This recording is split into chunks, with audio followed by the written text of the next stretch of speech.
My story starts out in my 20s, and I met, and at that time, what I thought was this amazing young man. We met actually at Walmart. I should have known then, and it wasn't going far. At that time, I actually had just gotten divorced. I got married when I was 19. So I was kind of 23 is actually when I met him, and so I was kind of vulnerable. The relationship started off as a normal relationship. We met at the club one night when I was out with my friends, and we started dating a couple weeks after that. I didn't suspect anything. He didn't show any anger issues or any type of displays of being abusive at all. I met my oldest daughter's father when I was in the 11th grade back in New Orleans. We met on the bus. I gave him my number. He walked me to the corner.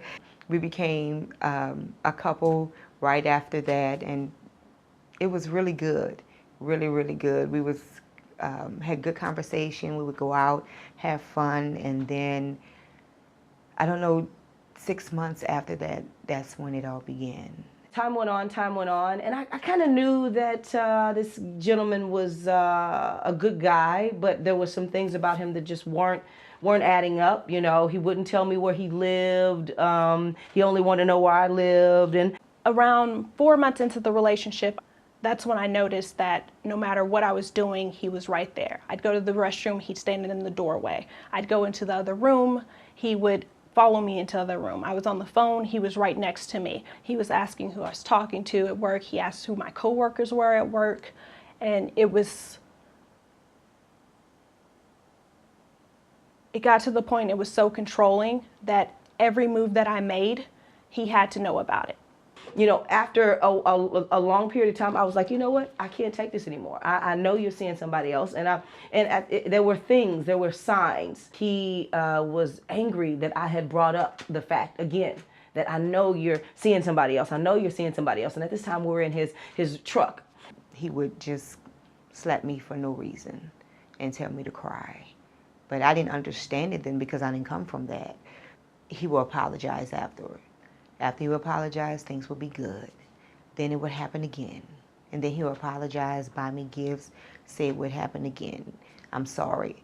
You know, he would just come home and we'll have a fight. But at the end, he would tell me he loved me. And so I believed that. So not only did the physical happen, the mental started. It was more of a controlling situation. I left. It was about 2 days later, and he calls me. And he's like, I'm coming to get you. I tried explaining to him, I am at home, we're not together anymore, I don't want any part of this. And he didn't want to hear any of that. And he just said, get whatever you got over there, you need to get it because I'm coming to get you. And whoever interferes with that, it's going to be a problem. And somehow, as I'm talking, lips moving in the middle of conversation, from that side of the car, he hit me on this side of my face. And he got out of the truck. By the time he came back, he had a bag of ice in his hand. Fearing that he was going to come and hurt my grandmother or hurt any of my family members, I got all of my stuff and I went back. It was constant. It didn't get any better. It got to a point to where I couldn't take a shower without him being home. He brought me a house and we moved together, and it got even worse. He beat me and tried to strangle me with an extension cord, and he stumped me to where my neighbor called the police. And when my neighbor called the police, I went to the door and the police was like, everything is okay. And I was like, yeah, because he was standing on the other side with a gun pointed at me. And it was nothing that I can do. The first time where I had an actual physical fight with him, it was over a night out that we spent with his cousin. He accused me of actually wanting to be with him. He goes, if you want to be with him, you need to get out right now.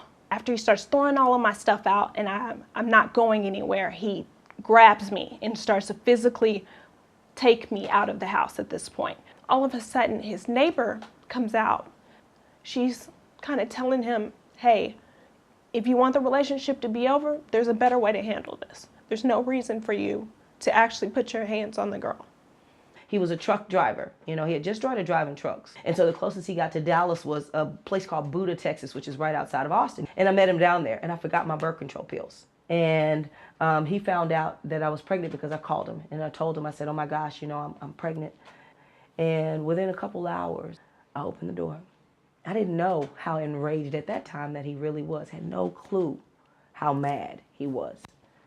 And he decided that he didn't want a baby at all. And he kicked me in my stomach. Well, he pushed me down to the ground. And in the process of pushing me down to the ground, he kicked me in my stomach over and over again. And as I'm blocking my stomach, I'm thinking, God, come on, God, come on, God. Let anything happen. And a neighbor hear me screaming because I was yelling to the top of my lungs. Let anybody just hear me scream, God, anything. And then he finally stopped and he left.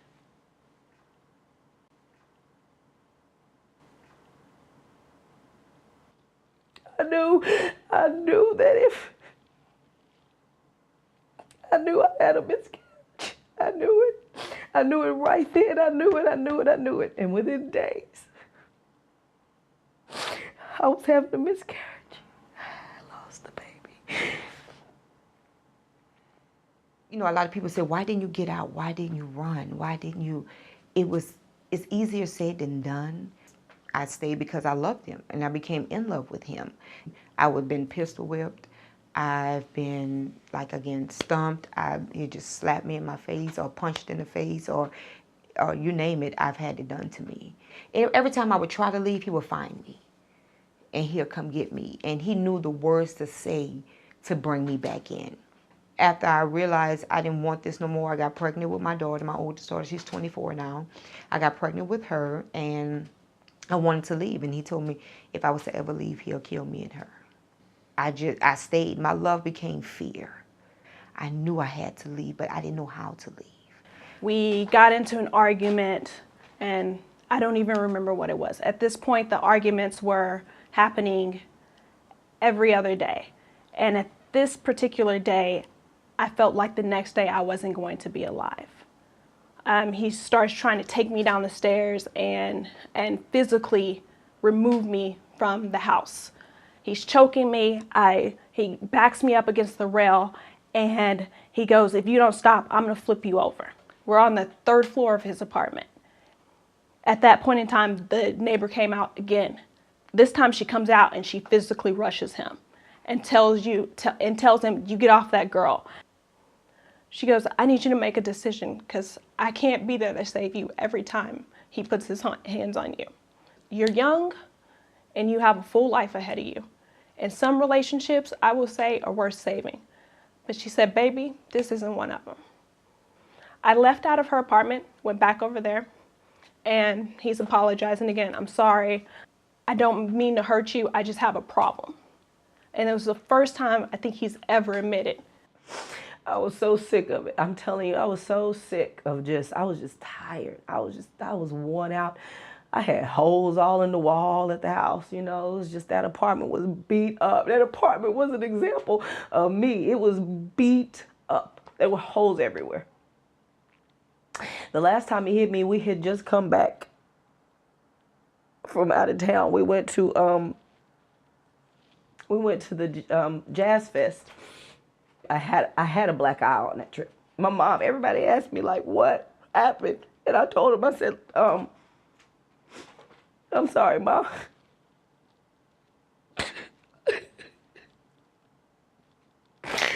I told him, I said, I was playing basketball and I got hit in the eye with the ball. I hated lying to my mama, but I couldn't tell her the truth, it was like, man. I start to doze off, and while he's laying next to me, he's literally reading the Bible. And all of a sudden, I can hear a flick of a lighter. And I don't think anything of it. I start smelling my hair burn. He's flicking the lighter, burning my hair as I'm sleeping next to him, as he's reading the Bible. And he goes, I told you something's wrong with me. He was like, and I only burned a little bit of your hair. You're tripping. I wake up the next morning and he tells me, I'm going to take you to work today. I'm sorry. And whatever happened last night will never happen again. And I looked over at him and I said, I know it won't. I got out of the car. I left. I went into the classroom with the other teachers I work with, and I walked up to one of them and I said, "My boyfriend beats me. He beats me. And I'm scared that I'm not going to make it through the week." We went into a closet and pulled up my shirt, and you could see all of the choke marks from the previous night. You could see his handprints on my neck. You could see the bruises on my stomach from when we were fighting. You could see his knee prints in my chest from all of the bruising and all the fighting. And they said, "You know what? You're not going back."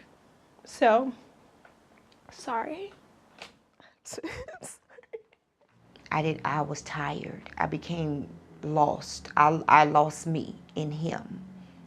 I became so depressed that I didn't want to be around people. I told God, "I need you to get me out of here." I went downstairs and I faced him and I looked him in his eyes and I said, "I'm done. I can't do this anymore. I'm tired." And I said, "Whatever you have to do, you have to do it now, because I'm not coming back." And he told me, "You know what would happen if I was to leave?" I said, "I'm willing to take the consequences to save my daughter." That became the turning point of where I became my own rescue. So I had to start rebuilding myself on the inside. I had to start rebuilding me, start speaking to me. I had to tap into the little girl because she was gone. He was angry because I wasn't answering his phones out of town, phone calls while I was out of town, and he actually thought that I cheated on him. That's what he thought. He struggled me down to the ground. He was on the ground choking me, but somehow I got him off of me. But he was so enraged. He was so enraged. I was screaming for help, help me, somebody, anybody help me. And I was screaming, and he grabbed my hair. I literally was fighting, kicking, screaming so loud that somebody opened their door downstairs. She was my angel. I'll never forget her. Just opening the door, he released me. And he left. And the cops came and they took the report and all that good stuff. But that was the first time I ever filed a report. I was interviewed by a female officer, and the very first thing she asked me was, "Before I write any of this up, before we go through with any of this, I need to know that you're done." Because most of the women that come here, they report abuse, they end up going back. But I need to know for your protection that you're done and where you're going after this. So they sent me home with one of the women that I work with, and I slept on her couch. She had one bedroom, slept on her couch, and every week they would rotate the ladies' house that I stayed at. And my phone rings, and it's like 1 o'clock in the morning, and it's him, and he goes, "I'm coming to get you." And I realize after he's talking, and at this point, you can hear the fear in his voice. I just hang up the phone. I realized at that point I had taken whatever power he had over me back, and I could begin healing, and I could begin moving on from the situation that I had just left. I met a guy and I got married. I met him in January, dated in February, got married in March. Yes, it was like a popcorn thing, but I married him to get over him. It didn't work at all because I married him for all the wrong reasons. And I was married almost 14 years, but I was miserable the whole time because he was very verbal abusive. Like, he wanted to control, but he couldn't control me because of what I went through before. We would always lash at each other, always. The turning point for me when I said I wasn't going back is when the officers came in the house and asked me about all the holes in the wall. And I had to tell them why I had all these holes in the walls. And for them, they're like, "Come on, ma'am, you're beautiful. You don't need to live like this, And I'm like, "I'm beautiful," because, you hadn't heard it in a while, and so you lose yourself, Oh, man. The holes in the walls. Oh, man. The holes in the walls were something that I had asked him to do so that he wouldn't hit me. I asked him to hit the walls. And so you just had holes everywhere in the walls. Whenever he got angry, I'd beg, "Just please don't hit me. Just hit, please." I'd beg and plead. And so for me, I thought, that's why I stayed so long, because I thought he was trying.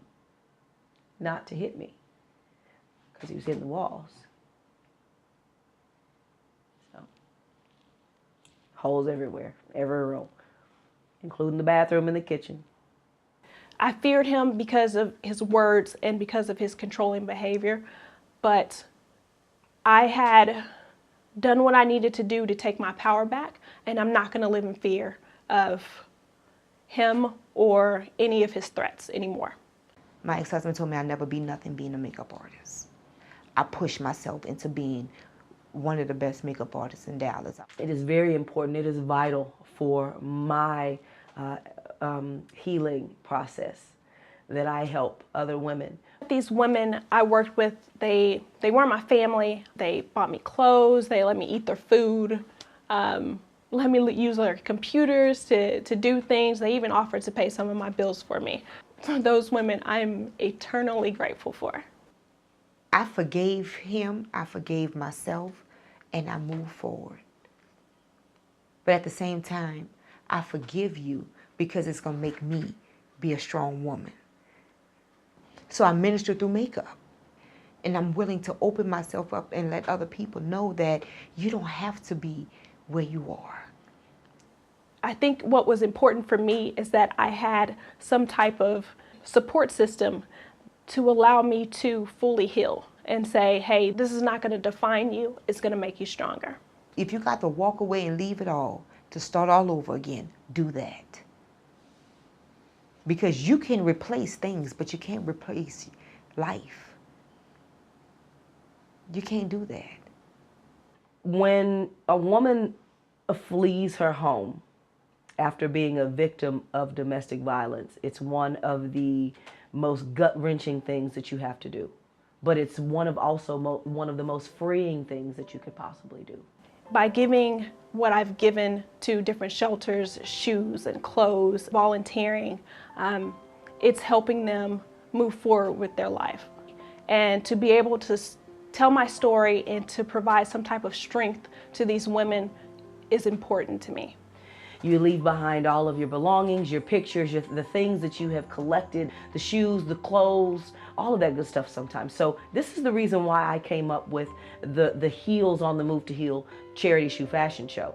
There's something about a great high heel that makes a woman feel a lot more confident. The feeling of walking in a new pair of shoes, either walking into a job or walking on a date, especially after you have come out of a situation like domestic violence, is a life changer.